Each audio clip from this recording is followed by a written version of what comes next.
ಪುರಿಯ ಜಗನ್ನಾಥ ರಥಯಾತ್ರೆಯು ಭಾರತದ ಪ್ರಮುಖ ಧಾರ್ಮಿಕ ಉತ್ಸವಗಳಲ್ಲಿ ಒಂದಾಗಿದ್ದು, ಇದು ಒಡಿಶಾದ ಪುರಿಯ ಜಗನ್ನಾಥ ದೇವಾಲಯದಲ್ಲಿ ಪ್ರತಿ ವರ್ಷ ನಡೆಯುವ ಒಂದು ವಿಶ್ವವಿಖ್ಯಾತ ಆಚರಣೆಯಾಗಿದೆ.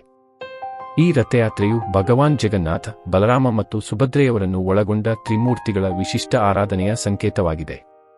ಈ ವಿಡಿಯೋದಲ್ಲಿ ರಥಯಾತ್ರೆಯ ಇತಿಹಾಸ, ಧಾರ್ಮಿಕ ಮಹತ್ವ, ವಿಧಿವಿಧಾನಗಳು ಮತ್ತು ಸಾಂಸ್ಕೃತಿಕ ಪ್ರಾಮುಖ್ಯತೆಯ ಬಗ್ಗೆ ವಿವರವಾಗಿ ತಿಳಿಯೋಣ. ಪುರಿ ಜಗನ್ನಾಥ ರಥಯಾತ್ರೆ ಒಂದು ಪ್ರಮುಖ ಹಿಂದೂ ಹಬ್ಬ. ಇದನ್ನು ಭಾರತದ ಒಡಿಶಾ ರಾಜ್ಯದ ಪುರಿ ಪಟ್ಟಣದಲ್ಲಿ ಪ್ರತಿ ವರ್ಷ ಆಚರಿಸಲಾಗುತ್ತದೆ. ಈ ಹಬ್ಬದಲ್ಲಿ ಭಗವಾನ್ ಜಗನ್ನಾಥ, ಬಲರಾಮ ಮತ್ತು ಸುಭದ್ರಾದ ವಿಗ್ರಹಗಳನ್ನು ಭವ್ಯವಾದ ರಥಗಳಲ್ಲಿ ಮೆರವಣಿಗೆಯಲ್ಲಿ ಕೊಂಡೊಯ್ಯಲಾಗುತ್ತದೆ. ರಥಯಾತ್ರೆ ಎಂದರೇನು? ರಥಯಾತ್ರೆ ಎಂದರೆ ರಥಗಳ ಯಾತ್ರೆ ಎಂದರ್ಥ. ಈ ಹಬ್ಬದಲ್ಲಿ 3 ದೊಡ್ಡ ರಥಗಳನ್ನು ನಿರ್ಮಿಸಲಾಗುತ್ತದೆ. ಪ್ರತಿಯೊಂದು ಒಂದು ದೇವತೆಗೆ ಸಮರ್ಪಿತವಾಗಿದೆ: ಜಗನ್ನಾಥ, ಬಲರಾಮ ಮತ್ತು ಸುಭದ್ರ. ಈ ರಥಗಳನ್ನು ಭಕ್ತರು ಎಳೆದುಕೊಂಡು ಪಟ್ಟಣದ ಮುಖ್ಯ ಬೀದಿಗಳಲ್ಲಿ ಮೆರವಣಿಗೆಯಲ್ಲಿ ಸಾಗಿಸುತ್ತಾರೆ. ಹಿಂದೂ ಧರ್ಮದಲ್ಲಿ ಭಗವಾನ್ ಜಗನ್ನಾಥ ಯಾತ್ರೆಯನ್ನು ಅತ್ಯಂತ ಮಂಗಳಕರ ಮತ್ತು ಪುಣ್ಯ ಕಾರ್ಯವೆಂದು ಪರಿಗಣಿಸಲಾಗುತ್ತದೆ.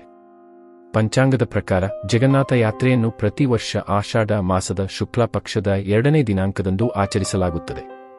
ಈ ಪವಿತ್ರ ಯಾತ್ರೆಯಲ್ಲಿ ಭಗವಾನ್ ಜಗನ್ನಾಥ ಮಾತ್ರವಲ್ಲದೆ ಅವರ ಅಣ್ಣ ಬಲರಾಮ ಮತ್ತು ಸಹೋದರಿ ಸುಭದ್ರಾರನ್ನು ಕೂಡ ರಥಯಾತ್ರೆಗೆ ಕರೆದೊಯ್ಯಲಾಗುತ್ತದೆ. ಜಗನ್ನಾಥ ರಥಯಾತ್ರೆಯಲ್ಲಿ ಪಾಲ್ಗೊಂಡು ವ್ಯಕ್ತಿಯು ಎಲ್ಲ ತೀರ್ಥಯಾತ್ರೆಗಳ ಫಲವನ್ನು ಪಡೆಯುತ್ತಾನೆ ಎಂಬುದು ಧಾರ್ಮಿಕ ನಂಬಿಕೆಯಾಗಿದೆ. ಜಗನ್ನಾಥ ರಥಯಾತ್ರೆಯ ವಿವಿಧ ಹೆಸರುಗಳು. ಧಾರ್ಮಿಕ ನಂಬಿಕೆಗಳ ಪ್ರಕಾರ ಜಗನ್ನಾಥನನ್ನು ವಿಷ್ಣುವಿನ ಅವತಾರವೆಂದು ಪರಿಗಣಿಸಲಾಗುತ್ತದೆ. ಪ್ರತಿ ವರ್ಷ ಹೊರಡುವ ಈ ರಥಯಾತ್ರೆಯನ್ನು ಶ್ರೀ ಜಗನ್ನಾಥ ಪುರಿ, ಪುರುಷೋತ್ತಮ ಪುರಿ, ಶಂಖಕ್ಷೇತ್ರ, ಶ್ರೀ ಕ್ಷೇತ್ರ ಎಂದು ಕರೆಯುತ್ತಾರೆ. ಈ ಯಾತ್ರೆಯಲ್ಲಿ ಪಾಲ್ಗೊಳ್ಳಲು ದೇಶ ವಿದೇಶಗಳಿಂದ ಭಕ್ತರು ಆಗಮಿಸುತ್ತಾರೆ ಮತ್ತು ಯಾತ್ರೆಯಿಂದ ಪುಣ್ಯ ಫಲವನ್ನು ಪಡೆದುಕೊಳ್ಳುತ್ತಾರೆ. ಸುಭದ್ರಾಳ ಆಸೆ ಈಡೇರಿಸಲು ರಥಯಾತ್ರೆ. ಪೌರಾಣಿಕ ನಂಬಿಕೆಯ ಪ್ರಕಾರ ಒಮ್ಮೆ ಶ್ರೀ ಜಗನ್ನಾಥನ ಸಹೋದರಿ ಸುಭದ್ರೆಯು ತಾನು ನಗರವನ್ನು ಸುತ್ತಾಡಬೇಕೆನ್ನುವ ಆಸೆಯನ್ನು ವ್ಯಕ್ತಪಡಿಸುತ್ತಾಳೆ. ನಂತರ ಜಗನ್ನಾಥನು ತನ್ನ ಸಹೋದರ ಬಲಭದ್ರನೊಂದಿಗೆ, ಅಂದರೆ ಬಲರಾಮನೊಂದಿಗೆ, ರಥದ ಮೇಲೆ ಕೂರಿಸಿಕೊಂಡು ನಗರ ಸಂಚಾರಕ್ಕೆ ಕರೆದುಕೊಂಡು ಹೋಗುತ್ತಾನೆ. ಅಂದಿನಿಂದ ಈ ರಥಯಾತ್ರೆಯನ್ನು ಹೊರಡಿಸುವ ಸಂಪ್ರದಾಯ ನಡೆಯುತ್ತಿದೆ ಎನ್ನುವ ನಂಬಿಕೆಯಿದೆ. ರಥ ನಿರ್ಮಾಣಕ್ಕೆ ಮರದ ಆಯ್ಕೆ. ರಥದ ನಿರ್ಮಾಣದಲ್ಲಿ ಬೇವಿನ ಮರವನ್ನು, ಬೇವಿನ ಮರದ ಎಲೆಗಳನ್ನು ಬಳಸಲಾಗುತ್ತದೆ. ಈ ವಿಶೇಷ ಮರವನ್ನು ದಾರು ಎಂದು ಕರೆಯಲಾಗುತ್ತದೆ. ಈ ರಥವನ್ನು ನಿರ್ಮಿಸಲು ಉತ್ತಮ ಬೇವಿನ ಆಯ್ಕೆಗಾಗಿ ಒಂದು ವಿಶೇಷ ಸಮಿತಿಯನ್ನು ಕೂಡ ರಚಿಸಲಾಗುತ್ತದೆ. ಈ ಸಮಿತಿಯು ಉತ್ತಮ ಮರವನ್ನು ಆಯ್ಕೆ ಮಾಡಿದ ನಂತರವೇ ಆ ಮರದಿಂದ ರಥದ ನಿರ್ಮಾಣ ಕಾರ್ಯ ನಡೆಯುತ್ತದೆ.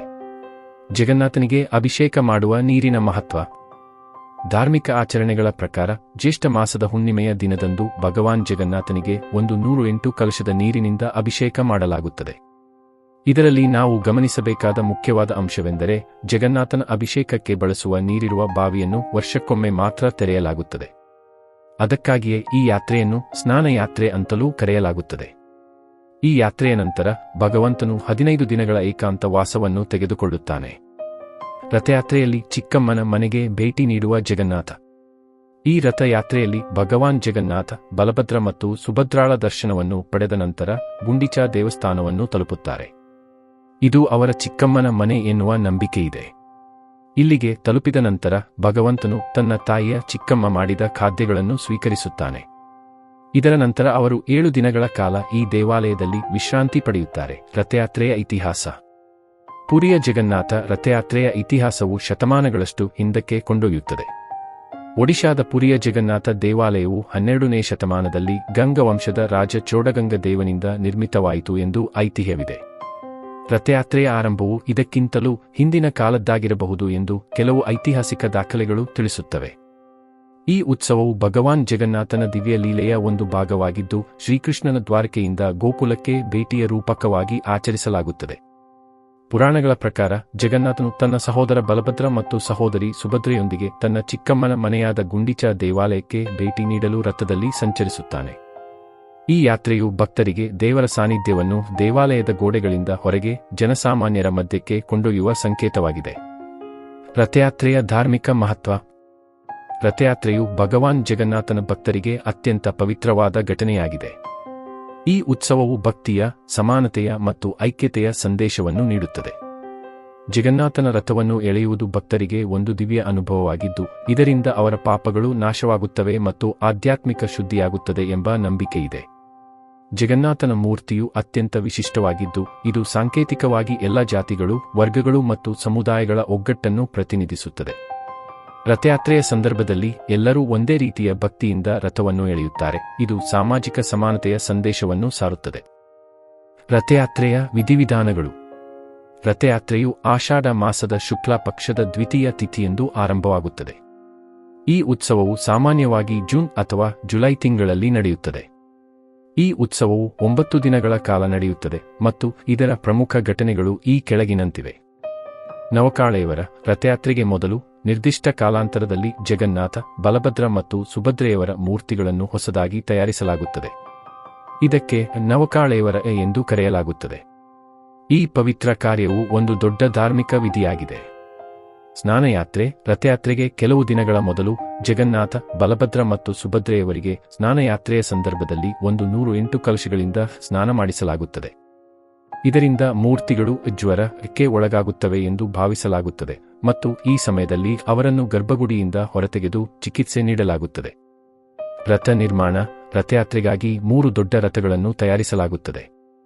ಜಗನ್ನಾಥನ ರಥವನ್ನು ನಂದಿಗೋಶೈ ಎಂದು ಕರೆಯಲಾಗುತ್ತದೆ, ಬಲಭದ್ರನ ರಥವನ್ನು ತಲಧ್ವಜ ಮತ್ತು ಸುಭದ್ರೆಯ ರಥವನ್ನು ದೇವದಲನ ಎಂದು ಕರೆಯಲಾಗುತ್ತದೆ. ಈ ರಥಗಳನ್ನು ವಿಶೇಷ ಕಟ್ಟಿಗೆಯಿಂದ ತಯಾರಿಸಲಾಗುತ್ತದೆ ಮತ್ತು ರಂಗುರಂಗಿನ ಬಟ್ಟೆಗಳಿಂದ ಅಲಂಕರಿಸಲಾಗುತ್ತದೆ.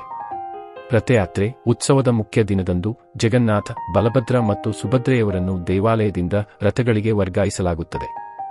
ಲಕ್ಷಾಂತರ ಭಕ್ತರು ರಥವನ್ನು ಎಳೆಯಲು ಒಟ್ಟಾಗಿ ಜಮಾಯಿಸುತ್ತಾರೆ. ರಥಗಳು ಪುರಿಯ ಜಗನ್ನಾಥ ದೇವಾಲಯದಿಂದ ಗುಂಡಿಚಾ ದೇವಾಲಯಕ್ಕೆ ಸಾಗುತ್ತವೆ. ಇದು ಸುಮಾರು 3 ಕಿಲೋಮೀಟರ್ ದೂರದಲ್ಲಿದೆ. ಗುಂಡಿಚಾ ದೇವಾಲಯದಲ್ಲಿ ವಾಸ. ಗುಂಡಿಚಾ ದೇವಾಲಯದಲ್ಲಿ ಜಗನ್ನಾಥನು 7 ದಿನಗಳ ಕಾಲ ವಾಸಿಸುತ್ತಾನೆ. ಈ ಸಮಯದಲ್ಲಿ ಭಕ್ತರು ದೇವರ ದರ್ಶನ ಪಡೆಯುತ್ತಾರೆ ಮತ್ತು ವಿಶೇಷ ಪೂಜೆಗಳು ನಡೆಯುತ್ತವೆ. ಬಹುದಾ ಯಾತ್ರೆ. 9ನೇ ದಿನದಂದು ಜಗನ್ನಾಥನು ತನ್ನ ರಥದಲ್ಲಿ ಮರಳಿ ಜಗನ್ನಾಥ ದೇವಾಲಯಕ್ಕೆ ವಾಪಸ್ಸಾಗುತ್ತಾನೆ. ಈ ಯಾತ್ರೆಯನ್ನು ಬಹುದಾ ಯಾತ್ರೆ ಎಂದು ಕರೆಯಲಾಗುತ್ತದೆ. ಸಾಂಸ್ಕೃತಿಕ ಮತ್ತು ಸಾಮಾಜಿಕ ಪ್ರಾಮುಖ್ಯತೆ. ರಥಯಾತ್ರೆಯು ಕೇವಲ ಧಾರ್ಮಿಕ ಉತ್ಸವವಷ್ಟೇ ಅಲ್ಲ, ಇದು ಒಡಿಶಾದ ಸಾಂಸ್ಕೃತಿಕ ಗುರುತಾಗಿದೆ. ಈ ಉತ್ಸವವು ಕಲೆ, ಸಂಗೀತ, ನೃತ್ಯ ಮತ್ತು ಸಾಹಿತ್ಯದ ಸಂಗಮವಾಗಿದೆ. ರಥಯಾತ್ರೆಯ ಸಂದರ್ಭದಲ್ಲಿ ಸಾಂಪ್ರದಾಯಿಕ ಒಡಿಯಾ ಕಲೆಯಾದ ಪಟ್ಟಾಚಿತ್ರ ಮತ್ತು ಗೋತುವಾ ನೃತ್ಯಗಳು ಪ್ರದರ್ಶನಗೊಳ್ಳುತ್ತವೆ. ಈ ಉತ್ಸವವು ಸಾಮಾಜಿಕ ಒಗ್ಗಟ್ಟನ್ನು ಉತ್ತೇಜಿಸುತ್ತದೆ.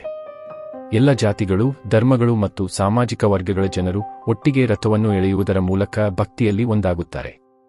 ಇದು ಭಾರತದ ವಸುದೈವ ಕುಟುಂಬಕಂ ಎಂಬ ತತ್ವವನ್ನು ಸಾರುತ್ತದೆ. ರಥಯಾತ್ರೆಯ ಆಕರ್ಷಣೆಗಳು. ರಥಗಳ ವಿನ್ಯಾಸ. 3 ರಥಗಳು ತಮ್ಮ ಗಾತ್ರ ಮತ್ತು ಅಲಂಕಾರದಿಂದ ಎಲ್ಲರ ಗಮನವನ್ನು ಸೆಳೆಯುತ್ತವೆ. ಜಗನ್ನಾಥನ ರಥವು 45 ಅಡಿ ಎತ್ತರವಿದ್ದು 16 ಚಕ್ರಗಳನ್ನು ಹೊಂದಿದೆ. ಇದನ್ನು ಕೆಂಪು ಮತ್ತು ಹಳದಿ ಬಟ್ಟೆಗಳಿಂದ ಅಲಂಕರಿಸಲಾಗುತ್ತದೆ.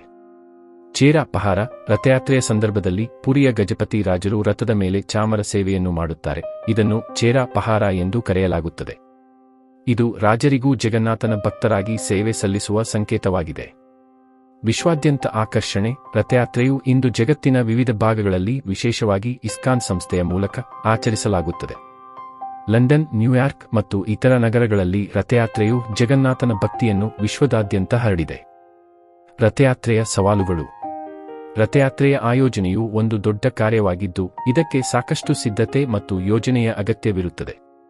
ಲಕ್ಷಾಂತರ ಭಕ್ತರ ಆಗಮನದಿಂದ ಭದ್ರತೆ, ಜನಸಂದಣಿ ನಿರ್ವಹಣೆ ಮತ್ತು ಸಾರಿಗೆಯಂತಹ ಸವಾಲುಗಳು ಎದುರಾಗುತ್ತವೆ. ಆದರೂ ಒಡಿಶಾ ಸರ್ಕಾರ ಮತ್ತು ಜಗನ್ನಾಥ ದೇವಾಲಯದ ಆಡಳಿತವು ಈ ಉತ್ಸವವನ್ನು ಯಶಸ್ವಿಯಾಗಿ ಆಯೋಜಿಸುತ್ತದೆ. ಪುರಿಯ ಜಗನ್ನಾಥ ರಥಯಾತ್ರೆಯು ಭಾರತದ ಧಾರ್ಮಿಕ ಮತ್ತು ಸಾಂಸ್ಕೃತಿಕ ಪರಂಪರೆಯ ಒಂದು ಅಮೂಲ್ಯ ಆಭರಣವಾಗಿದೆ. ಇದು ಕೇವಲ ಒಡಿಶಾದ ಜನರಿಗೆ ಮಾತ್ರವಲ್ಲ, ವಿಶ್ವದಾದ್ಯಂತ ಇರುವ ಭಕ್ತರಿಗೂ ಒಂದು ಆಧ್ಯಾತ್ಮಿಕ ಸಂಭ್ರಮವಾಗಿದೆ. ರಥಯಾತ್ರೆಯ ಸಂದರ್ಭದಲ್ಲಿ ಭಕ್ತಿಯ ಸಾಗರದಲ್ಲಿ ಮುಳುಗಿರುವ ಲಕ್ಷಾಂತರ ಜನರ ಒಗ್ಗಟ್ಟು ಮತ್ತು ಶ್ರದ್ಧೆಯು ಜಗನ್ನಾಥನ ದಿವ್ಯತೆಯನ್ನು ಇನ್ನಷ್ಟು ಉನ್ನತಗೊಳಿಸುತ್ತದೆ. ಈ ಉತ್ಸವವು ಭಕ್ತಿಯ ಜೊತೆಗೆ ಸಾಮಾಜಿಕ ಸಮಾನತೆ, ಐಕ್ಯತೆ ಮತ್ತು ಸಾಂಸ್ಕೃತಿಕ ವೈಭವವನ್ನು ಎತ್ತಿ ಹಿಡಿಯುತ್ತದೆ. ಜೈ ಜಗನ್ನಾಥ. ಈ ವಿಡಿಯೋದಲ್ಲಿ ಎಲ್ಲಾ ಮಾಹಿತಿಯು ಜ್ಞಾನದ ಉದ್ದೇಶವಾಗಿದೆ. ಈ ವಿಡಿಯೋ ಇಷ್ಟವಾದಲ್ಲಿ ಲೈಕ್ ಮಾಡಿ, ಶೇರ್ ಮಾಡಿ ಮತ್ತು ಈ ಚಾನೆಲ್ ಅನ್ನು ಸಬ್ಸ್ಕ್ರೈಬ್ ಮಾಡಿ. ಧನ್ಯವಾದ.